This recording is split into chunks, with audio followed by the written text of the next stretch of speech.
नमस्कार। हम जब से जन्म लिए हैं, मेरे ख्याल से मेरे अलावा और भी जो मुझसे भी बहुत बुजुर्ग होंगे, 90-100 के करीब होंगे, वो भी जानते होंगे कि ऐसा महामारी पूर्व में कभी नहीं आया। स्थितियाँ इतनी भयावह हो गई है कि मैं लगातार इस विषय में वीडियो बनाने के लिए मजबूर हूँ और मैं सर्वजन सुखाय सर्वजन हिताय के लिए, मानवता के कल्याण के लिए वीडियो बना रहा हूँ। यह तीसरा एपिसोड है मेरा। आज मैं जो बोलना चाहूँगा वह पारदर्शिता के ऊपर है। जब इतनी बड़ी महामारी फैल चुकी है, जबकि लोग परेशान हैं, ऐसा कोई प्रांत नहीं है, ऐसा कोई नहीं है जहाँ पर लोग डरे हुए ना हो, लोगों की मृत्यु ना हो रही हो। मृत्यु दर इस तरह से बढ़ गया है, तो हम यह सोचते हैं कि इसके लिए सरकार को जो कदम उठाना चाहिए, हो सकता है मेरा सलाह काम आए। मैं सरकार से एक मांग करना चाहता हूं जो कि बहुत ज़्यादा बेटर साबित होगा। ऑक्सीजन की कमी के कारण लोगों को मौत के मुंह में जाना पड़ रहा है, फेफड़े खराब हो जा रहे हैं। तो सरकार को यह एक पारदर्शी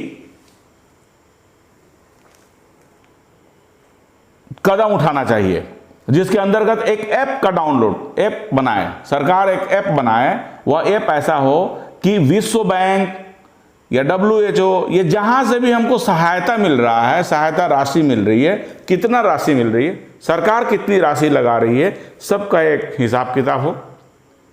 कितने पैसे कहाँ कहाँ खर्च किए जा रहे हैं, उसका हिसाब किताब हो, वह ऐप में डाला जाए। पब्लिक को अपने आप पता चले कि इतना अरब रुपए यहाँ से, इतना अरब रुपए यहाँ से, इतना अरब रुपए हमारे भारत के सरकार से, और लोगों का मदद जो मिल रहा है, भारत के अंदर के भी लोगों का जो मदद मिल रहा है, उनके भी नाम को उस ऐप में डाला जाए। धन की जो व्यवस्था है उसमें कमी नहीं आने दी जाएगी, ऐसा सरकार बार बार कह रही है, लेकिन कमी तो आ रहा है। ऑक्सीजन के बिना लोग मर रहे हैं, बेड है नहीं। और सबसे बड़ी बात है कि पारदर्शिता अस्पतालों में भी होना चाहिए। जो अस्पताल हैं, बड़े अस्पताल हो या छोटे अस्पताल हो, पारदर्शिता बिल्कुल नहीं रख रहे हैं। क्यों नहीं रख रहे पारदर्शिता? क्योंकि सरकार उनको कह नहीं रही है। सरकार क्यों नहीं कह रही है, सरकार जाने। लेकिन हम आज मांग करते हैं। मैं डॉक्टरों को भगवान मानता हूं, महाभगवान। बहुत से डॉक्टर हैं जो सच में भगवान है, जिनमें मानवता है। लेकिन मैं आज ये पूछना चाहता हूं कि आपदा पर अवसर का लाभ उठाने वाले क्या लोग नहीं हैं? या ऐसे ही आरोप लग रहे हैं कि किडनियां बेच दी जा रही है, मरीजों की मृत्यु हो रही है, पता नहीं चला, दिखाया नहीं जा रहा है। तो मैं आज ये कहना चाहूंगा कि हर हालत में, हर तरीके से, मजदूर हो, किसान हो, उद्योगपति हो, मध्यम वर्ग हो, महिला हो, पुरुष हो, सबको एक ऐसा सुविधा मिले कि वह अपने इलाज, जैसे किसी के घर में कोई प्रॉब्लम हो गया, कोरोना हो गया या कोई और बीमारी हो गई, वो अस्पताल गया, तो अस्पताल में जाते साथ कैमरा लगा हो, गेट से लेकर अंदर तक कैमरा लगा हो, एंट्री से लेकर के आउट होने तक कैमरा लगा हो। यदि मरीज जाता है, उसके जांच होती है, उसके नाम, उसके पिता का नाम, उसका एड्रेस तत्काल अपने में, हर अस्पताल का कर्तव्य बनता है। और सरकार को इस बात का आदेश देना चाहिए, चाहे कुछ भी हो जाए, आपको अपने वेबसाइट में मरीजों की संख्या, कितने मरीज आए, वो मरीजों को क्या क्या इलाज हुआ, कौन सा इंजेक्शन उनको दिया गया, क्या उनको दवा दी गई, ऑक्सीजन दिया गया या नहीं दिया गया, उन्हें प्लाज्मा दिया गया या नहीं दिया गया, आपके अस्पताल में कितना खून है, कितना प्लाज्मा है, आपके अस्पताल में क्या क्या व्यवस्था है, डॉक्टरों की संख्या कितनी है, डॉक्टरों का क्वालिफिकेशन क्या है, नर्स क्या है, ये सारा उनके वेबसाइट में होना चाहिए। और जो बिल उनको दिया जाता है, मरीजों को जो बिल दिया जाता है, वो बिल भी वेबसाइट में डालना होगा। और यह वेबसाइट सरकार के ऐप से जुड़ा रहे, सीधे सरकार के पास जाए कि इस अस्पताल ने, अमुक अस्पताल ने अमुक मरीजों का इस तरह से अमुक मरीजों का इलाज किया और उसमें इतना खर्च आया। यदि मरीज की मृत्यु हो जाती है तो यह कर्तव्य है अस्पतालों का कि वो लाश को कोरोना के नाम पर पैकिंग ना करे, वो उसका वीडियोग्राफी हो और जितने परिजन चाहे जो भी हों उनके एक को उस लाश को दिखाया जाए, हर हालत में उसकी पैकिंग ना की जाए। ये झूठा गलत तरीका है कि लाश की पैकिंग बिना बताए कर। एक तो इलाज बिना बताए कर रहे हो, क्या इलाज करो बता नहीं रहे हो, ऊपर से मरीज मर गया तो उसको दिखा नहीं रहे हो। तो मैं चाहता हूं आज पूरे भारतवासी इस बात के लिए कदम से कदम मिलाकर चले और अपनी आवाज को बुलंद रखें और ऐसी बुलंद रखें, ऐसी बुलंदता से कहें कि सरकार को इस बात को मानना पड़े। हम किसी को गाली नहीं देंगे, हम किसी को शैतान नहीं कहेंगे, गलत काम हम नहीं करेंगे, हमें अपनी वाणी पे कंट्रोल रखना है। हम चाहते हैं कि सरकार को इस बात को समझना होगा कि यदि मान लो कि मरीज के घर में मृत्यु होती है तो कितना दुखद घटना। एक सुशांत सिंह मर गए, कई प्रकार के जांच हुआ, कई प्रकार के मेडिकल टेस्ट हुए, ये क्यों मर गया, क्या जांच हुआ, पोस्टमार्टम क्यों नहीं हुआ, ये क्यों नहीं होगा। अरे पोस्टमार्टम नहीं कर सकते हो तो कम से कम दिखाओ तो कि मरीज मर गया और उसकी स्थिति यह है। दूसरी बात, सारे ऑक्सीजन प्लांट प्रत्येक राज्य में हो, इसके लिए औषधि का निर्माण तरीके से हो, इसके लिए मेडिकल स्टोर में हर जगह एक एक कम से कम डॉक्टरों को आप बैठाइए, जो प्राइवेट खाली पीली बैठे वो डॉक्टरों को बैठाइए, वहां कम से कम उनके ऑक्सीमीटर से ऑक्सीजन जांच हो मरीजों का। जितने शासकीय बड़े बड़े भवन हैं वो सारे भवनों को अस्पताल में तब्दील करिए, सामुदायिक भवनों को तब्दील करिए। जितने सामाजिक बड़े बड़े भवन बने हुए हर प्रदेश में, हर राज्य में, हर जिले में बने हुए हैं, उस भवनों को अस्पताल में तब्दील करिए, वहां बेड का निर्माण करिए। सभी अस्पतालों को दिशा निर्देश दिया जाए कि आप जो बेड है, बेड की संख्या लगातार हो वेबसाइट में डालें।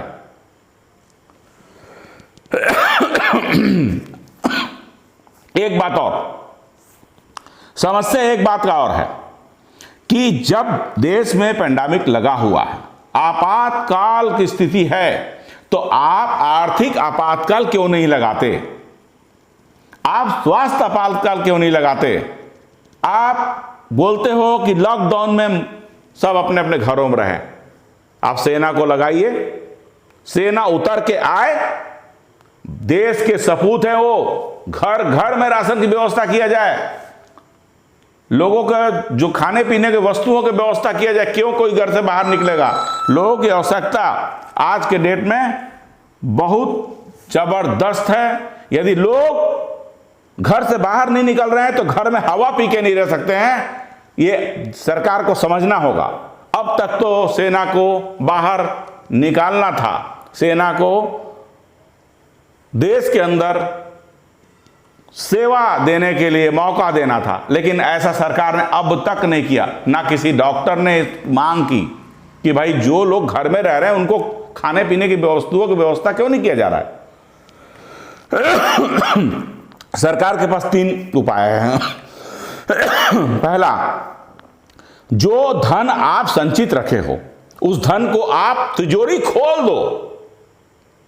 दूसरा उपाय है और सबसे बड़ा उपाय है जो मैं बताने जा रहा हूं कि जिन सांसदों को जिनके पास धन की व्यवस्था है और वो खरबों समय उनको काहे के लिए पेंशन दे रहे हो महीने महीने, जो रिटायर हो चुके हैं सांसद, जो सेवानिवृत्त हो चुके हैं, उनके पेंशन को बंद करिए।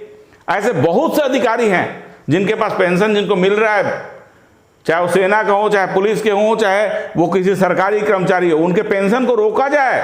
सांसदों जो अभी वर्तमान में सांसद विधायक माने नहीं लोग, उनको आधा उनका तनख्वाह रोका जाए और वो देश के लिए लगाया जाए और वो सारे चीजों को वेबसाइट में डाला जाए। जो काला धन उपस्थिति है, काला धन की उपस्थिति इतनी जबरदस्त है, देश के अंदर इतना काला धन है, आप उस काला धन को फटाफट इस्तेमाल कीजिए, लीजिए उसको शामिल कीजिए। जो लोग दे रहे हैं उनको लीजिए, लेकिन सब कुछ अपने ऐप में डालिए, सब कुछ पारदर्शी हो। जो नेता अच्छे कार्य कर रहे हैं उनके बात को भी उस ऐप में डालिए, जो सांसद दौड़ रहे हैं उनके बात को डालिए। तो क्या होगा, लोगों में एक कंपटीशन की भावना होगी। अभी तो स्थिति यह है कि मैं जानता हूं कई गरीबों के घर में आटा का पैकेट नहीं है, चावल नहीं है, दाल नहीं है, परेशान हैं। तो आपको सबसे पहले तो उनकी व्यवस्था भी तो करना होती, तो वो तो कमजोर होकर मर जाएंगे। उनको तो कोरोना नहीं भी होगा तो कोरोना हो जाएगा। और कोरोना से भी ज्यादा मौतें इसलिए हो रही है कि लोगों के पास गरीबी आ गई है। धिक्कार है उन नेताओं को जो ये सोचते हैं कि सिर्फ भाषणबाजी कर देने से बहुत बड़ा काम हो जाएगा। मैं कहता हूं आज के दिनांक में और अभी सरकार को यह निर्णय लेना चाहिए। मेरा वीडियो वायरल होने के बाद निर्णय ले सभी दोस्तों को कहना चाह रहा हूं जो वाकई में देशभक्त हैं, उनको कहना चाह रहा हूं कि वो तुरंत तत्काल व्यवस्था करें। ऐसा सरकार से मांग करें, एक संवेद स्वर में मांग करें कि आप अपने खर्चों में कमी लाओ, रैलियों में कमी लाओ, खत्म कर दो रैलियां, सभी प्रकार के चुनावी गतिविधियां खत्म कर दी जाए और 1 वर्ष तक किसी भी प्रकार का सरकारी समारोह, सार्वजनिक समारोह जिसमें धन खर्च हो ना हो। आप डिजिटल बात करिए। आपको यह चाहिए कि आप जब वर्चुअल मीटिंग कर सकते हो तो वर्चुअल मीटिंग साल भर जारी रहे। हवाई जहाज का खर्च बहुत ज्यादा हो रहा है, सरकारी जो काफिले निकलते हैं मंत्रियों को उसका खर्च बहुत ज्यादा हो रहा है। ये सब पर तत्काल प्रतिबंध लगाया जाए। राष्ट्र के नाम संदेश मोदी जी दीजिए। आपसे अपील है, आप कहिए कि मैं आज ये घोषणा करता हूं कि सभी जो माननीय सांसद रह चुके हैं, विधायक रह चुके हैं, जिनके पास धन की कमी नहीं है, वो अपने पेंशन को देश के नाम समर्पित कर दे। अन्यथा सरकार कानून बना करके वह पेंशन देना बंद करे। जिसके घर में नौकरी नहीं है, रोजगार नहीं है, घर में बैठे हुए हैं, प्राइवेट कंपनियों से निकाल दिए गए हैं, उनके लिए सरकार को सोचना होगा। उनके बैंक अकाउंट चेक करिए, आपको पता चल जाएगा गरीबी रेखा के नीचे है ऊपर है। आप उनके बैंक अकाउंट के आधार पर, उनके पैन कार्ड के आधार पर, उनके आधार कार्ड के आधार पर उनको पैसे दीजिए और उनसे काम भी लीजिए। मैं नहीं कह रहा हूं कि उनको हलाल टाइप पैसे दीजिए, उनको काम लीजिए। मैं चाहता हूं कि सरकार एक काम और कर सकती है, पेड़ पौधे लगाने के लिए एक बहुत बड़ी योजना बनाई, ऑक्सीजन बढ़ेगा। एक दिशा निर्देश जारी किया जाए कि सभी सांसद सदस्यों के आज से ही, वर्तमान से ही 5-5 पेड़ लगाने हैं, जिसमें एक नीम का पेड़ लगाना अनिवार्य है। और सभी देशवासियों से प्रधानमंत्री अपील करें कि अपने अपने घरों के सामने नीम का पेड़ लगाएं, अपने अपने घरों में तुलसी का पौधा लगाएं। यह जरूरी इसलिए है, यह आवश्यक इसलिए है कि पेड़ पौधे ही जलवायु को प्रसन्न रखते हैं। जलवायु सही रहता है, इसका जो वातावरण रहता है जलवायु का, वह अनुकूलित रहता है। आज के दिन में प्रतिकूल वातावरण हो रहा है और जब नीम के पौधा जब एक पेड़ बन के खड़ा होगा तो उसके हवाओं से कोरोना मरेगा। ये सच्चाई है। नीम का पौधा पावरफुल होता है। नीम का हर जगह पेड़ लगाया जाए। जितने भी डामर रोड बने, बड़े बड़े हाईवे बने हुए हैं, उन सब हाईवे किनारे आज का पूरा प्रति पड़ा हुआ है। हर जगह पेड़ लगाने की योजना बनाया जाए और उन बेरोजगारों को उनसे मदद लिया जिनको सरकार मदद कर रही है। देखिए किस तरह से कार्य होता है। ये मनरेगा वगैरह चोचलाबाजी है, इसमें घोटाले होते हैं। आप सब कुछ वेबसाइट में डालिए, ऐप में डालिए कि ये व्यक्ति ने इतना पेड़ लगाया, इस व्यक्ति को इतना पैसा दिया गया। आप कुछ सब कुछ ऐप में डालिए। मैं जानता हूं कि ये दिन, आज का जो दिन है, ये इतिहास बदलने का दिन है। यदि हम मजबूती से इस बात को रखेंगे कि जो पैसे का, धन का समानता से उपयोग हो नहीं करेंगे और समानता से उपयोग करने की योजना आज हम बना लेंगे, तो समझ लीजिए कि देश से बहुत जल्दी कोरोना भाग जाएगा। लोगों में एक विस्फोटक स्थिति पैदा हो रही है। कितने दिन घर में घुस कर रहेंगे? आप उनका क्या मदद कर रहे हो? आप लॉकडाउन लगाएं मत लगाएं, सामाजिक दूरी जनता जागृत हो चुकी है, करेगी। अपने नाक पर और मुंह पे कुछ रुमाल या कपड़ा, मास्क जो भी बांधेगी, लोग समझ चुके हैं। आप उनको पकड़िए जो पिक्चर देखने जाना चाहते हो, जो गटर मस्ती करना चाहते हो। आप उनको क्यों रोड में तंग कर रहे हो? जो सब्जी लेने जा रहा है, जो अपनी पत्नी को देखने जा रहा है, कहां करेंगे, कहां जाएंगे वो लोग? उनकी स्थिति को आप क्यों नहीं समझते हो? ऑक्सीजन पैदा करने के लिए पेड़ों को लगाना जरूरी है। बार बार कह रहा हूं। अब भी आज ही घोषणा करें प्रधानमंत्री जी। मैं उनको चिट्ठी लिख रहा हूं और लिख दिया हूं। मैं पिछले 22 अप्रैल को भी चिट्ठी लिखा था और ये बात कहा था, काश उस समय मेरी बात को माना गया होता। 1 साल हो गया। मैं चाहता हूं कि पूरे संसार में मेरा संदेश फैले, सभी जगह पेड़ पौधे लगाए जाए, नदियों के किनारे, तालाबों के किनारे, मंदिरों में, मस्जिदों में, गुरुद्वारों में, सब जगह पेड़ लगाया जाए। सब मिलजुल कर लगाए, हिंदू मुस्लिम सिख ईसाई सब मंदिर में भी जाए पेड़ लगाए, मस्जिद में भी जाए पेड़ लगाए, गुरुद्वारे में भी जाए पेड़ लगाए और पेड़ पौधे लगाए। जितना पेड़ लगेगा मित्रों, यदि 135 करोड़ हमारी संख्या है और हम 135 करोड़ पेड़ को आज ही पौधे को लगा देंगे, तो मैं निश्चित कह रहा हूं इस बरसात से कोरोना हमेशा के लिए हट जाएगा। अभी से वो पौधे ऑक्सीजन देने लगेंगे और लोगों में जो हरियाली आएगी, जो खुशहाली आएगी, वो जबरदस्त होगा। कार्बन डाइऑक्साइड पैदा करने वाले सभी तत्वों को तत्काल प्रतिबंध लगाओ। पूरे देश से सिगरेट फैक्ट्रियों को तत्काल बंद करें। जो पटाखे फूटते हैं दीपावली और अन्य किसी त्योहार या खुशियों में, उन पटाखों पर पटाखे की फैक्ट्रियों को ही बंद कर दिया जाए। कार्बन उत्सर्जन नहीं हो, इसके लिए सरकार को विशेष व्यवस्था करना पड़े। लोग बीमार पड़ जाए, मर जाए, उसका इंतजार नहीं करना है। मैं किसी भी पूर्वाग्रह से ग्रसित होकर किसी भी राजनीतिक दल के नेता को गाली नहीं दे रहा हूं। मैं हाथ जोड़कर नमन कर रहा हूं कि एक बार तो मेरी बात को मानो, एक बार मेरी बात को मानो। देखो कोरोना कैसे पूरे विश्व से भागेगा। प्लास्टिक का उपयोग बिल्कुल बंद कर दो। प्लास्टिक जो झिल्लियां होती है उसका कंपनी को ही बंद करवाओ, उनको दूसरा काम दो। और जो इलेक्ट्रॉनिक कचरे आ रहे हैं बाहर से, उस पर तत्काल प्रतिबंध हो। इलेक्ट्रॉनिक कचरे जो भारत में हैं उसका निपटान करने के लिए अलग से योजना बनाओ। हर जगह कार्बन डाइऑक्साइड, हर जगह मीथेन गैस, इन सब को रोकने के लिए एक महान योजना हमको बनाना होगा। जय हिंद। मेरा बात समाप्त हो गया। अगली वीडियो में मैं पूरी एक एक बातों का खुलासा, जो अब तक तीसरा आज बना है, खुलासा करूंगा।